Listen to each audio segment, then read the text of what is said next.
You wanted the best. You've got the best podcast. The hottest podcast in the world.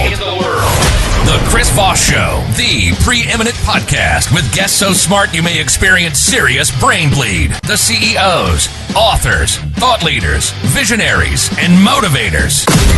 Get ready. Strap yourself in. Keep your hands, arms, and legs inside the vehicle at all times, because you're about to go on a monster education roller coaster with your brain. Now, here's your host, Chris Voss. Hi, folks. Voss here from the ChrisVossShow.com. Ladies and gentlemen, there, ladies and that makes it official. Welcome to the big show. As always, coming at you live from the Chris Voss Show studios in Chris Vosslandia.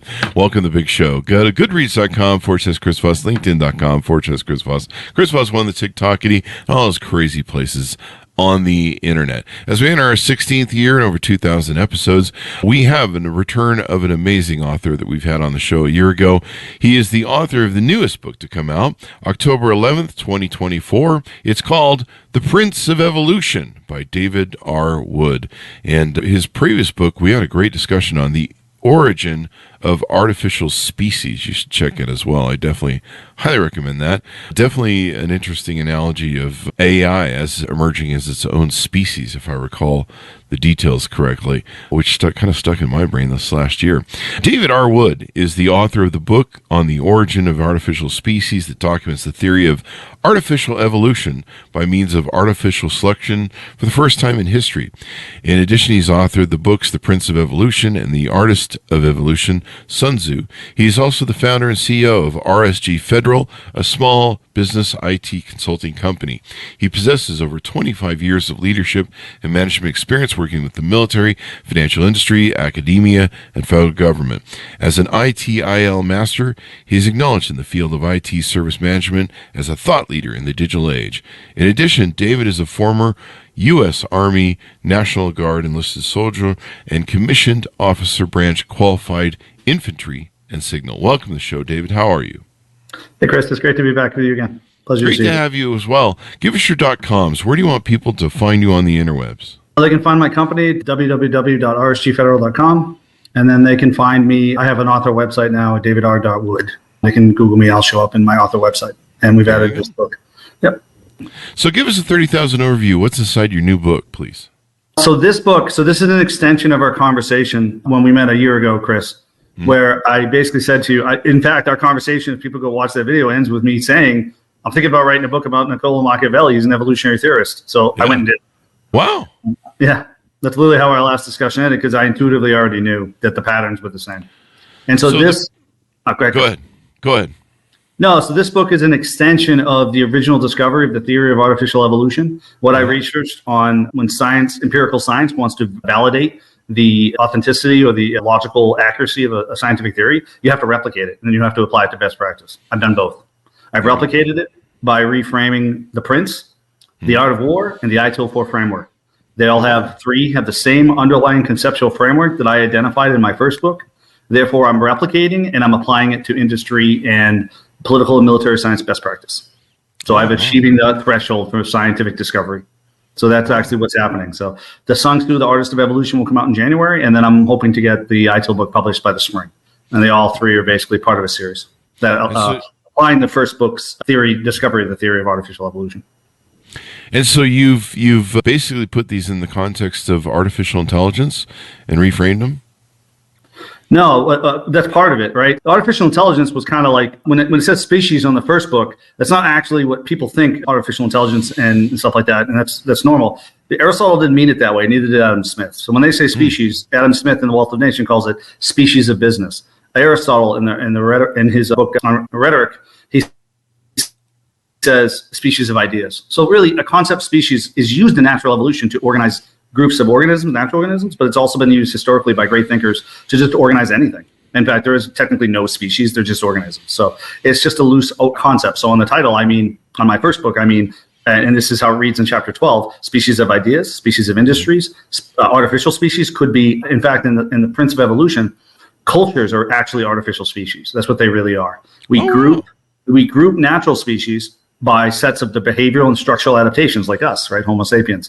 We do the same thing with cultures.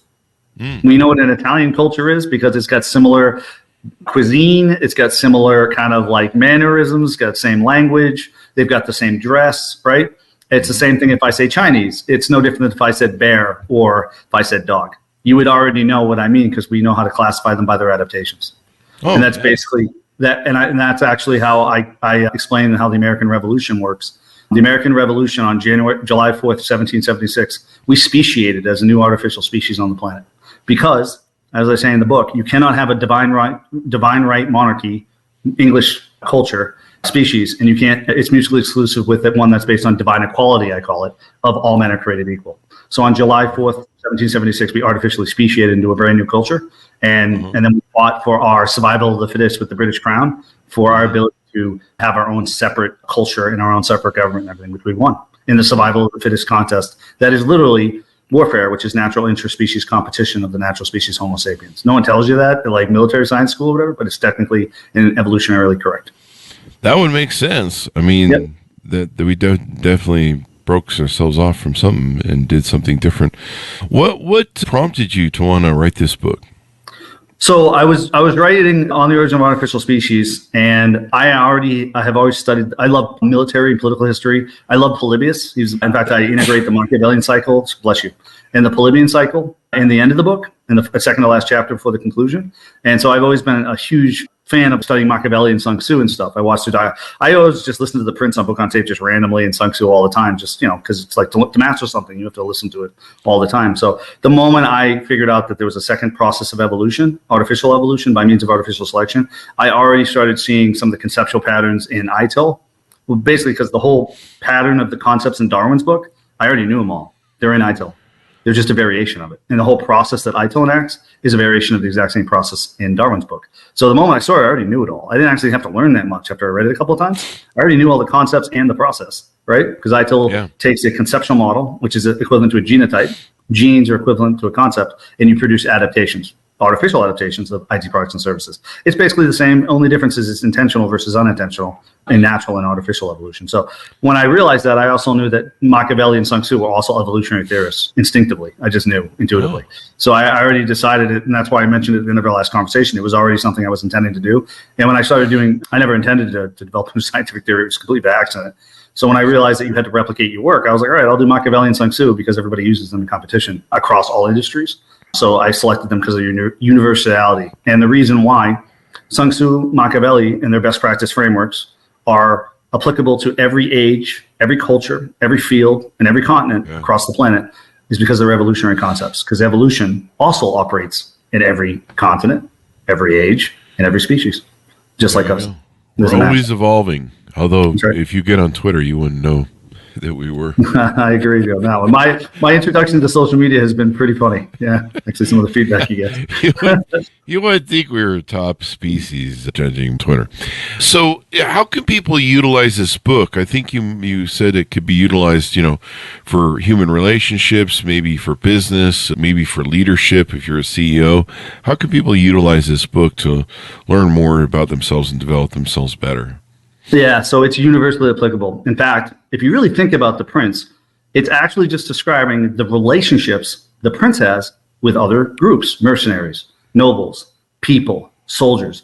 So it actually provides a universal framework for all human relationships. And it mirrors the relationships that all natural species have with each other. So there are two main ways in Darwin's book that species and organisms relate to each other. It's either co-evolutionary, competitive, or co-adaptive.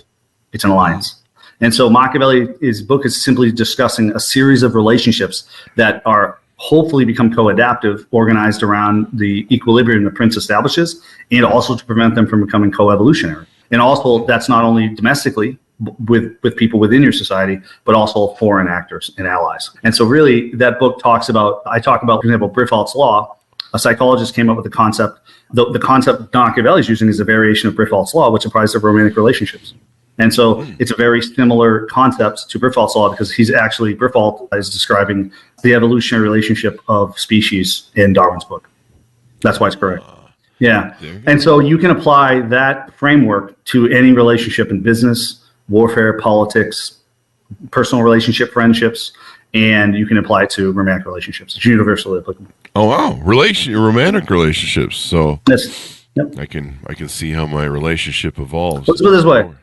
Yeah, that's why long distance relationships are so hard, Chris. I talk about this. If you're not there, Tip O'Neill said, and I say this in the book, all politics is local. My dad always told me that because I'm from just south of Boston.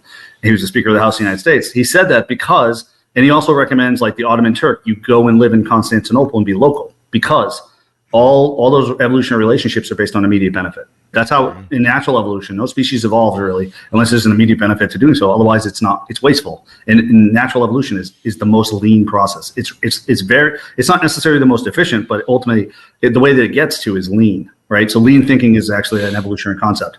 And so he says, if you want to go build strong co-adaptive relationships artificially with your new populace that you just conquered, you got to go local. And that's why if you want to develop a romantic relationship with your significant other, being with them every day, you're providing them immediate benefit on a regular basis. If you're far away, you're not doing that. And that's why long distance relationships are so hard, because our natural instincts are to evolve in relationships artificially with those who are providing us primitive, basic, immediate benefits, survival and resources and time and emotional energy and stuff. And it's harder to do when you're a long way away.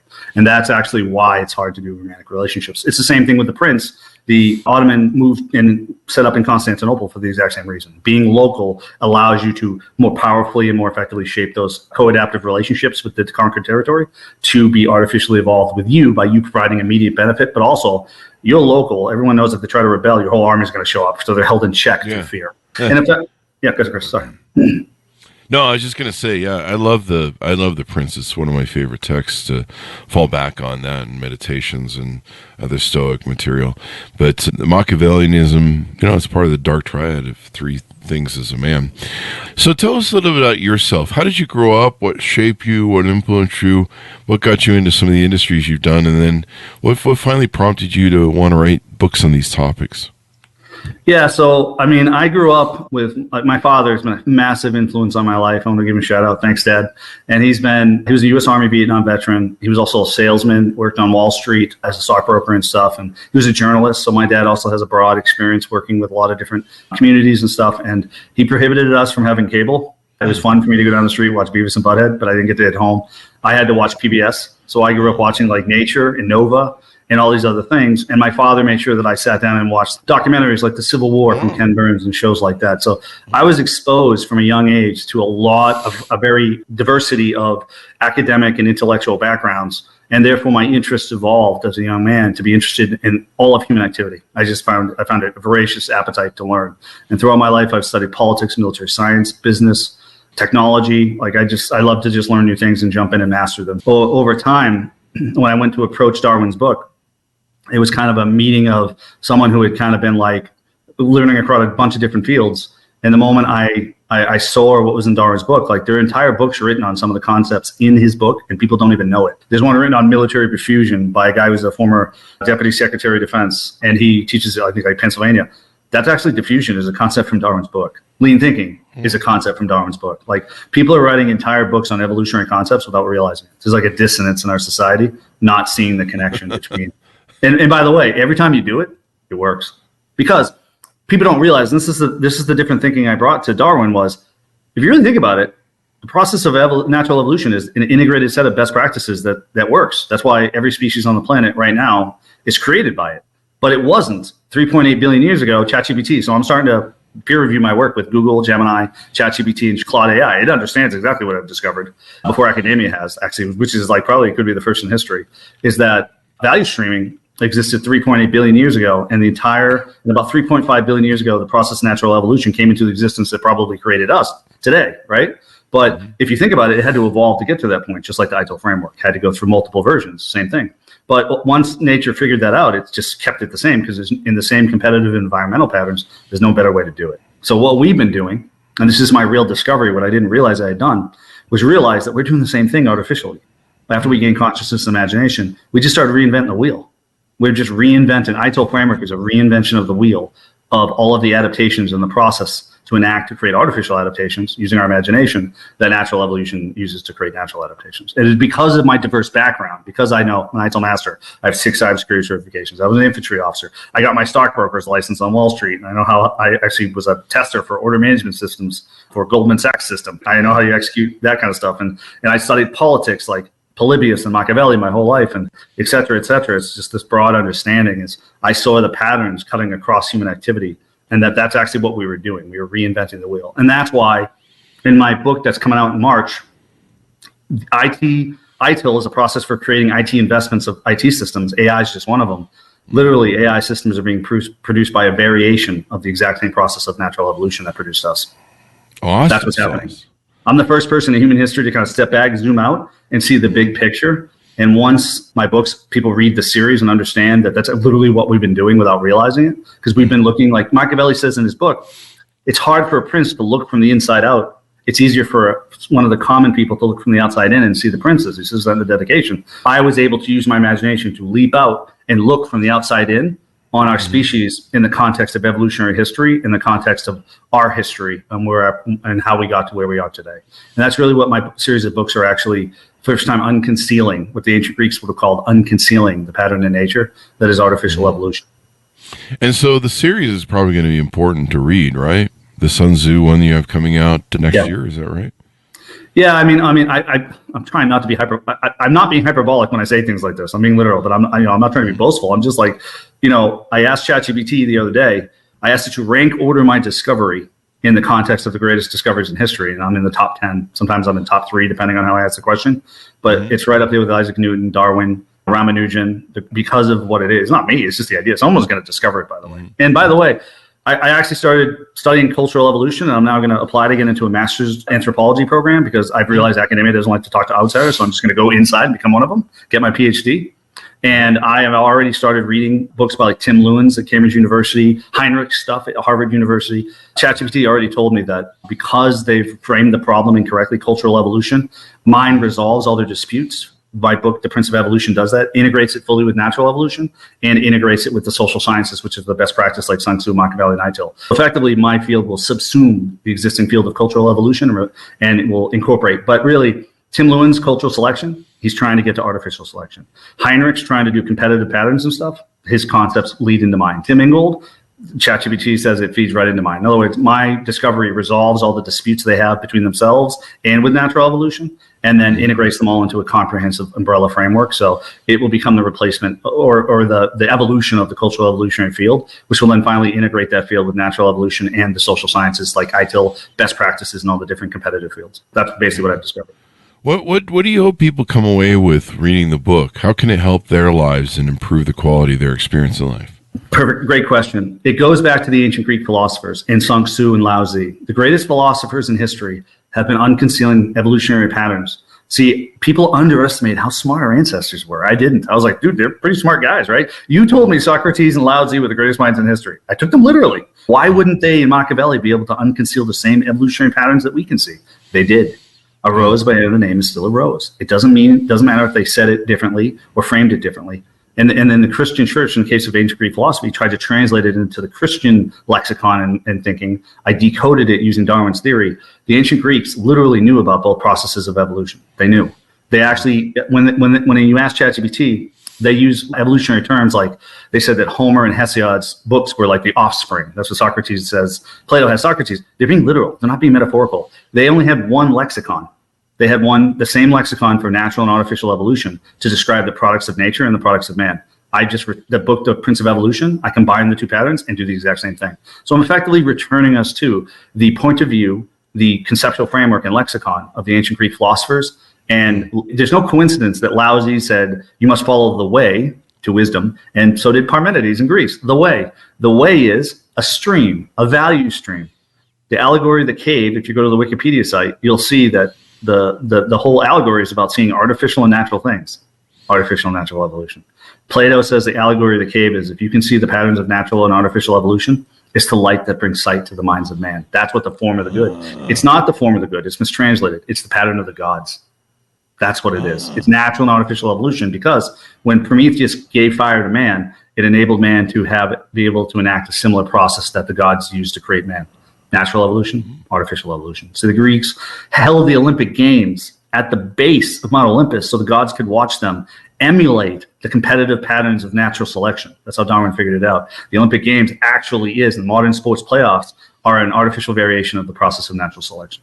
The Greeks did that. It wasn't a mistake that they structured it that way. It was a feature because they knew that's how natural selection worked in nature. And so they were competing before the gods to honor them because there were tons of religious ceremonies. So really the Olympic Games are an artificial variation of the process of natural selection. They knew. Wow. They knew all about natural evolution, and they knew about artificial evolution. They knew about two patterns, not just one.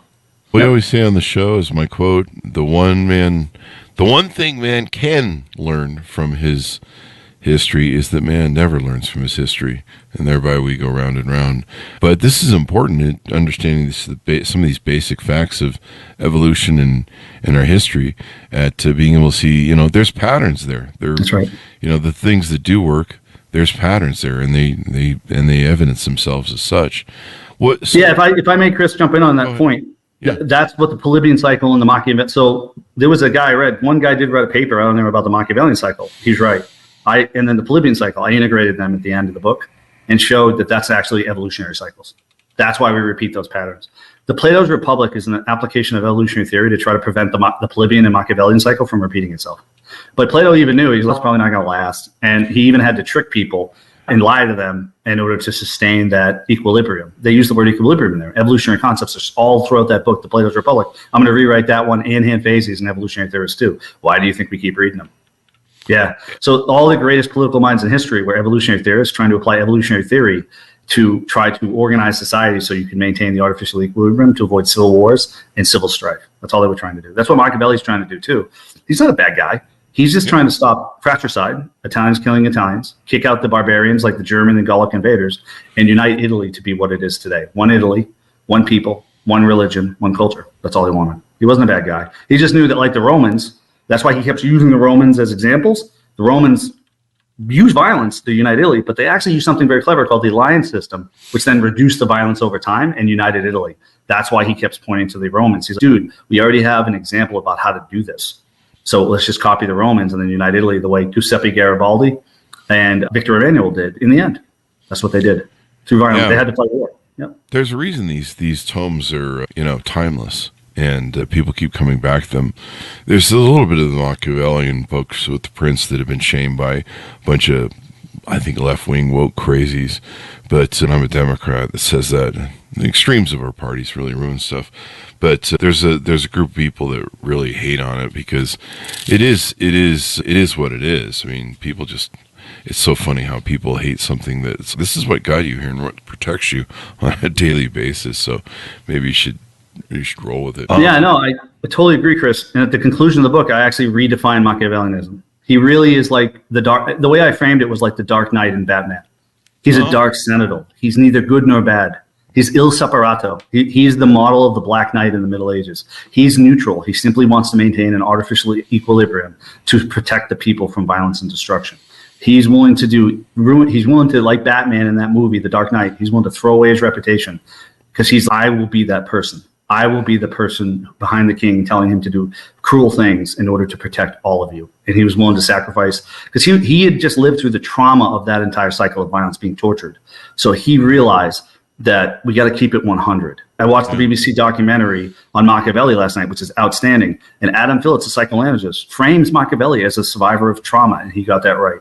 He just wanted to stop people from being tortured like he was, to stop the civil strife and unite Italy. That would end that violence within Italy. So Machiavellianism isn't about being evil.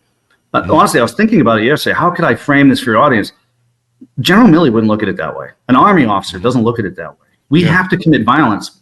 I integrate Machiavelli and Sun Tzu into Sun Tzu, the Artist of Evolution. No one thinks that's evil.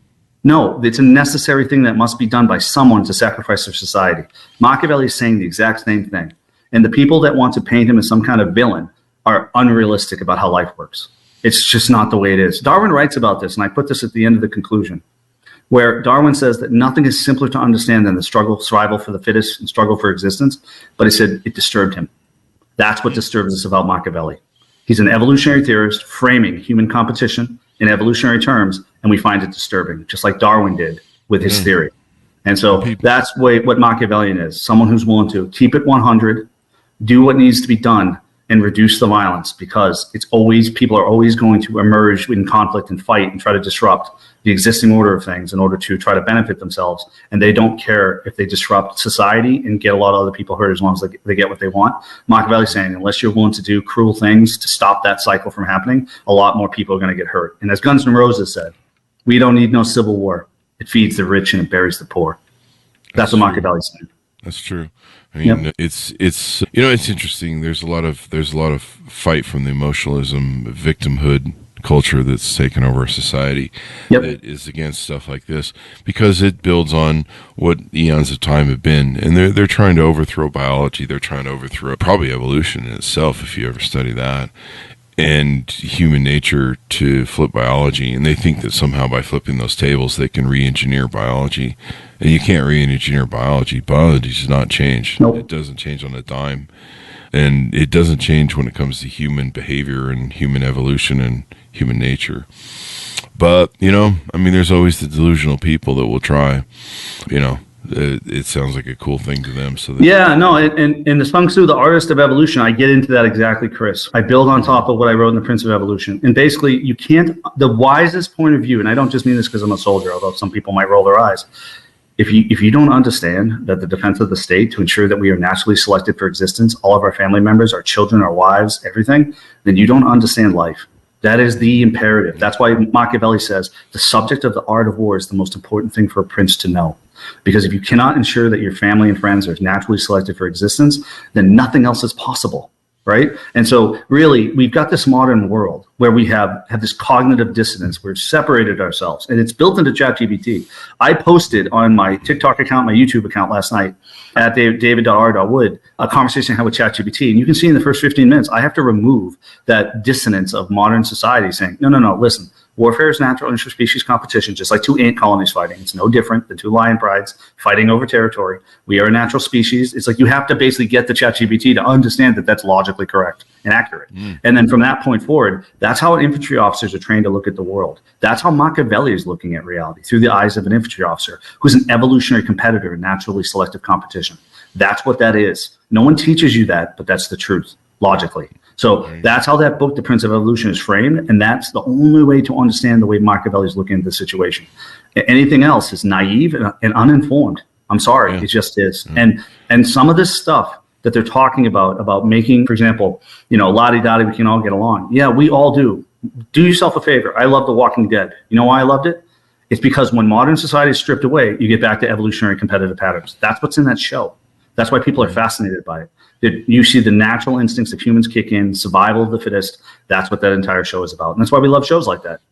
And that's actually what you see as Darwinian competition. You just remove zombies and replace it with lions and tigers and bears, oh my, where our species was once competing with saber-toothed tigers, with other species directly, because we had to survive, not just fight each other. So that swap out zombies and put in bears and tigers and stuff before we had machine guns. And that was our existence millions of years ago. We're lucky we have all these artificial adaptations but I always tell my sister, she laughed at me one time, I go, I don't want to jump in the ocean and go swim around. She's like, why? I go, I'm no longer at the top of the food chain. A shark is. I'm not doing that. But if you go walking around the African savannah without a rifle, you're no longer at the top of the food chain. I hate to break it to you. And people don't think that way until they get attacked by a crocodile when they're on that little raft going down the river in the Zambezi. Dude, think it through, bro. You are because of your artificial adaptations. That's why we created them. But that can quickly change, right? That can quickly change if you're not careful what you're doing. But people don't think like that, and they should. Bump into a bear. Yeah, I mean, people seem to want to battle logic and reason, meritocracy. Yeah. They want to live in an emotionalism world where they can be emotional and victimization, and they want a socialist society where everybody gets everything for free. You don't have to work hard to earn anything. You just get everything handed to you. And that's great for some people on the that want to do that.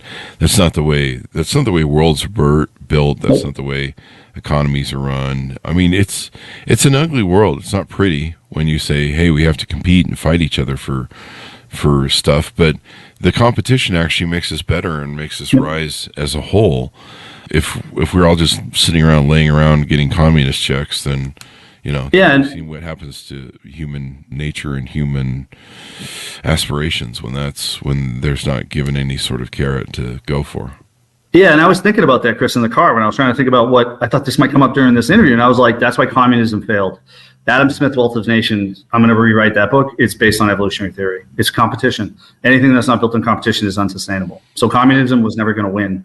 And people just have to realize that the ancient Greeks embraced it. They saw that as excellence. We pushed each other to excellence. Natural selection, the variation of natural selection of the Olympic Games, pushed us to become better evolved, become our best. And they saw that as bringing out the best in people because that was the pattern of the gods to them. Mm-hmm. They thought that if we compete like natural species, it'll bring out the best and we'll get the best athletes and it'll help everyone improve. They embraced that competition as part of their culture rather than trying to say, no, we need to make everything even. That's not realistic, right? If you make it even, then you disadvantage those who are superior competitors, right? So that's just the way it is in life. If you change, look at the way they changed the NFL. You change the rules, because that's evolutionary competition of another form too. You change the rules, it starts benefiting someone over somebody else on the football field. It's the same thing in human competition of business or anything else.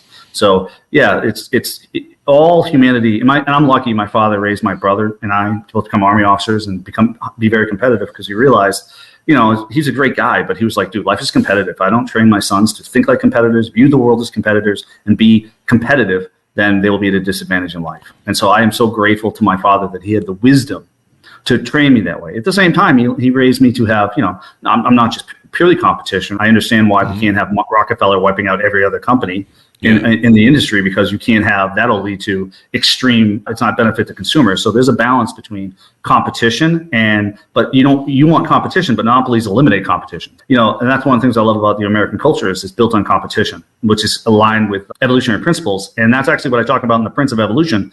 Our entire Declaration of Independence, life, liberty, and pursuit of happiness. Life is survival, and liberty and pursuit of happiness is ability to evolutionary expand. So our very nation is founded on the two driving forces of natural evolution.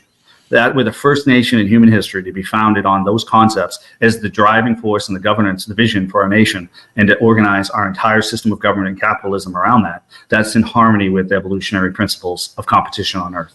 And so we can't lose sight of that, because that's what actually makes us great as a people. And that's what makes us competitive in the world economy and militarily. At the same time, we need to balance that, allowing everyone to compete. You can't allow, big corporations or wealthy people to block out everyone else from competing, because what will end up happening is you'll get weak over time. That makes you weak. Competition makes you strong. Lack of competition makes you weak. It can either be communism make you weak, or large organizations or oligarchs blocking out competition. That'll also make you weak over time. Those are two different ends of the extreme. You need to find a happy balance in the middle where you encourage, help people compete, but at the same time, you don't stop people from being able to compete, like barriers to entry, as they talk about in Porter's Five Forces. So that's the kind of stuff that we want to keep our country great. We need to keep ourselves competing and keep ourselves sharp as competitors, and know that we always have to continue to evolve as the world evolves. And we can't just rest on our laurels as a culture and as a community. We have to continue to compete like our ancestors did the moment they crossed these shores and started to compete, which they didn't get the chance to do in Europe because the aristocracy wouldn't let them. That's what America's all about. Yep. Yeah. And it brings out the flourishing of the best aspects of human nature. Yeah. But these lazy people that want to be emotional and victimhood and live in this victimhood culture, they don't want to do the work. They just rather sit around and complain and be like, can I get everything handed to me for free like my parents did? And yeah, this is kind of the culture we bred. But it's important that what you've written to come back to how things really work and what it's about. Fun is fun. So let's plug your website and your work that you do in IT a little bit if you want. Tell us about some of the stuff you do at RSG Federal. Yeah, Federal is a small business IT contracting firm that supports the Department of Defense of the United States Air Force. We've supported, our company started supporting and has continued to support since 2018, one of the largest digital transformation programs in the federal government. The ITAS program of Air Force Wave 1, the RRE risk reduction effort was an experimental program in RSG Federal. I led a lot of this is publicly, this is one of the more public programs because it's quasi-commercial. So a lot of that information is publicly available. You can look it up. And then RSG Federal basically was in the middle of it, leveraging our expertise and myself to ensure that experimental program, which was wild, by the way. In many ways, I was operating like an infantry officer and made sure that program was successful and that Wave 1 then go. We're currently supporting one of the largest deployments of ServiceNow in the federal government, one of the largest programs. So we're really, which supports the cyberspace mission ultimately downstream. of the United States Air Force and the Department of Defense. So we're just really happy because worked at the Pentagon, the Navy Yard, DHS headquarters, I've been an Army, ROTC instructor, Army officer, obviously. So it's just really part of our family. All male members of my family actually served in the Army. So we just really believe in serving our country and supporting the Department of Defense is wonderful. We love doing it, helping to defend Americans and forward preserve our democracy. Yeah, and we're looking to. The reason why I got into this, ironically, Chris, was I read Thomas. I was doing an intellectual property effort to develop IP for my company so I could win government contracts. Somehow I got down this rabbit hole of evolutionary theory by accident after I read Thomas Siebel's book, Digital Transformation: How to Survive Mass Extinction.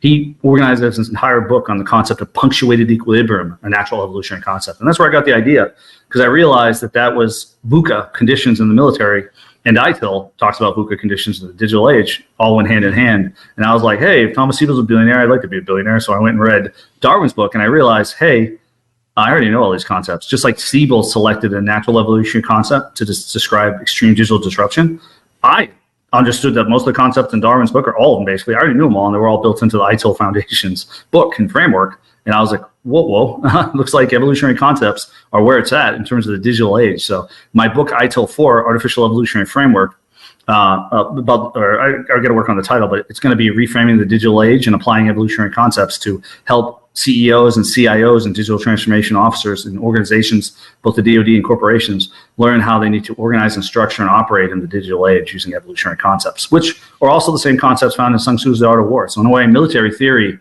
is evolutionary theory. It's the closest field to evolutionary theory, believe it or not. Yeah, nobody says that, but it basically is. And so Sun Tzu is literally selecting patterns in nature and applying them for competitive advantage. In fact, it was so funny. In order to do research for Sun Tzu, the Artist of Evolution, I went and watched The Hunt with David Attenborough on Netflix because I needed to select patterns from nature to explain to people what Sun Tzu is trying to say. So really what we're going to start seeing is a convergence of philosophy, which is really evolutionary theory, digital transformation, and military theory, which is really evolutionary theory, and ITIL and best practices, which are all chock full of evolutionary theory, with my theory of artificial evolution and natural evolutionary theory. These things are all going to converge and digitally disrupt all competitive fields of human activity, every university system, and human thought. And that's kind of where we're going. Basically, it's where I'm leading. That's what, and I'm going to continue to publish more books replicating the exact same pattern that I've discovered accidentally, by the way, which I kind of randomly run into it by accident. So pattern recognition in human behavior and society and how the universe works. I mean, it's been around with this for eons of time. There's a reason these tomes like The Prince, Meditations by Marcus Aurelius, and other things, all were written thousands of years ago, 10,000 years ago, whatever. Pick your book, and they still are true today as they stand as you kind of think of maybe the old world of people as like a bunch of cavemen running around.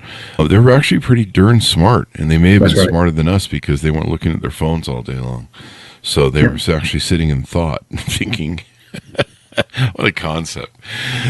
So the final thoughts as we go out, tell people where they can pick actually, up the book, in The Prince, and in The Prince, Machiavelli keeps selecting concepts from the Roman Republic that he wants a new prince to emulate. I'm going to write a book called on the Roman Republic and how they mastered all the concepts of evolution incorporated into their mos mereum and their legionary system. So the entire Roman Republic over time, the Senate of Rome, identified the same patterns in nature that the ITIL framework did, the same patterns in nature Sun Tzu and Machiavelli did, and they incorporated evolutionary concepts into how they ran their government and how they ran their military. That is one of the reasons, and their entire culture is based on evolutionary concepts. The Romans were so wise, but they were not like the Greeks. They weren't theoretical. They were practical people. So they were like basically building evolutionary best practice frameworks, just ITIL, and they were building it into how they operated, and that's what gave them a massive competitive advantage as a culture and as a society, a government, and as military over everybody else. Like, for example, in the ITIL book, I show that the Roman legion and how it operates is pretty much the same as ITIL 4, and they both are doing it to operate in VUCA conditions. VUCA for the battlefield and VUCA for digital transformation. But essentially, they're evolving the same concepts and in the same trajectory because they're both operating in VUCA conditions of a different variation. And so I plan on writing an entire book, Evolutionary Reframing, the entire history of the Roman Republic and their entire culture. Wow, those will be amazing in your series. So give us your .coms as we go out so people can check them out on the internet. Yeah, so I have a YouTube channel. It's at DRWREvol. I'm now actually taking hour-long discussions with ChatGPT and recording them and posting them so people can see how Gemini, Google, and Claude AI are actually confirming the existence of my scientific discovery, the logical validity of it. I posted one on my TikTok and YouTube last night for this discussion so they can see how Machiavelli, it confirms he's an evolutionary thinker. And the thing I said about the Declaration of Independence, ChatGPT confirms it. Yeah, it knows. And I'm going to continue to produce those on my YouTube channel, which is david.r.wood, and start posting those on social media as I continue to publish books to show that that my scientific discovery is valid and will become. And also one of the ones I'm going to do within the next couple of weeks is how my theory will subsume the cultural evolutionary field. And my wife wants me to start doing live streams on the weekend. So I'll probably start doing some live streams. People can log in and see me real time and they can put in questions they want to ask. I think it'll be kind of fun actually as I continue to publish books. And I'm also going to be joining, hopefully getting accepted to an anthropology department to start my PhD. So that way I can start sharing and publishing my professional journals. And then I'm going to be working to win government contracts. So I'm on a full campaign to spread the discovery of the theory of artificial evolution by means of artificial selection in a unique way that's never been done in history, engaging with academia, businesses, AI, social media, and publication of books. Because based on my discussions with ChatGPT, people tend to resist new scientific discoveries like they did Ramanujan, Einstein, and others. So I'm using an asymmetric strategy to rapidly digitally disrupt society in a way that will accelerate the acceptance of my theory that's never been attempted in history before. Wow. That'll be definitely interesting to see. Thank you very much for coming on the show, Dave. We really appreciate it. Okay, it's a pleasure, Chris. Have a great time. We'll see you next time for Sun Tzu. Order it up, folks, wherever fine books are sold. The Prince of Evolution, out October 11th, 2024, by David R. Wood. Thanks to Artists for tuning in. Go to goodreads.com/Chris Voss, LinkedIn.com/Chris Voss. Chris Voss won the TikTok and all those crazy places on the internet. Be good to each other. Stay safe. We'll see you next time. And that should have us.